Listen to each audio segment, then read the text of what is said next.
ತಿರುಮಲ ವೆಂಕಟೇಶ್ವರ ಸ್ವಾಮಿಗೆ ಇಡ್ತಿದ್ದಂತ ಹೂವನ್ನ ಹನುಮಂತ ಕದಿತಿದ್ರು ಅಂದ್ರೆ ನೀವು ನಂಬ್ತೀರಾ? ವ್ಯಾಸ ಮಹರ್ಷಿ ವಿಜಯನಗರ ಸಾಮ್ರಾಜ್ಯಕ್ಕೆ ರಾಜ ಗುರುಗಳು. ಅಷ್ಟೇ ಅಲ್ಲ, ಆಂಜನೇಯನ ಮಹಾನ್ ಭಕ್ತರು ಕೂಡ. ಎಂತ ಭಕ್ತರು ಅಂದ್ರೆ ಪ್ರತಿದಿನ ಗಂಧದಲ್ಲಿ ಆಂಜನೇಯ ವಿಗ್ರಹನ ಮಾಡ್ತಾ ಇರ್ತಾರೆ. ಆ ವಿಗ್ರಹಕ್ಕೆ ಪ್ರಾಣ ಬಂದು ಆಂಜನೇಯ ಸ್ವಾಮಿ ಪ್ರತ್ಯಕ್ಷ ಕೂಡ ಆಗ್ತಾ ಇರ್ತಾರೆ.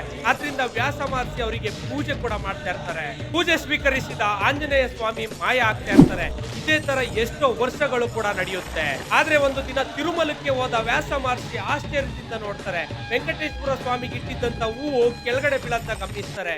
ಆದ್ರೆ ಯಾಕೆ ಈ ತರ ಆಗ್ತಾ ಇದೆ ಅಂತ ಯಾರಿಗೂ ಗೊತ್ತಿರಲ್ಲ. ಅದೇ ದಿನ ರಾತ್ರಿ ವ್ಯಾಸ ಮಹರ್ಷಿ ಕನಸಲ್ಲಿ ಆಂಜನೇಯ ಸ್ವಾಮಿ ಬಂದು, ನನ್ನನ್ನ ಯಾರು ಪೂಜೆ ಮಾಡ್ತಾ ಇಲ್ಲ, ನನಗೆ ಯಾರು ಹೂವನ್ನ ಅರ್ಪಿಸ್ತಾ ಇಲ್ಲ, ಅದಕ್ಕೆ ವೆಂಕಟೇಶ್ವರ ಸ್ವಾಮಿ ಹೂವನ್ನ ನಾನೇ ಕಲಿಸ್ತೇನೆ ಅಂತ ಹೇಳ್ತಾರೆ. ತಕ್ಷಣ ಆಂಜನೇಯ ಸ್ವಾಮಿ ವಿಗ್ರಹನ ಕೆತ್ತಿಸಿ ತಿರುಮಲ ಮುಖ್ಯ ದ್ವಾರದಲ್ಲಿ ಪ್ರತಿಷ್ಠಾಪನೆ ಮಾಡ್ತಾರೆ.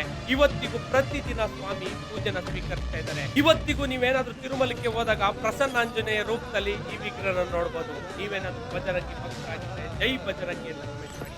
ಈ ವಿಡಿಯೋನ ಆದಷ್ಟು ಆಂಜನೇಯನ ಭಕ್ತರಿಗೆ ಶೇರ್ ಮಾಡಿ.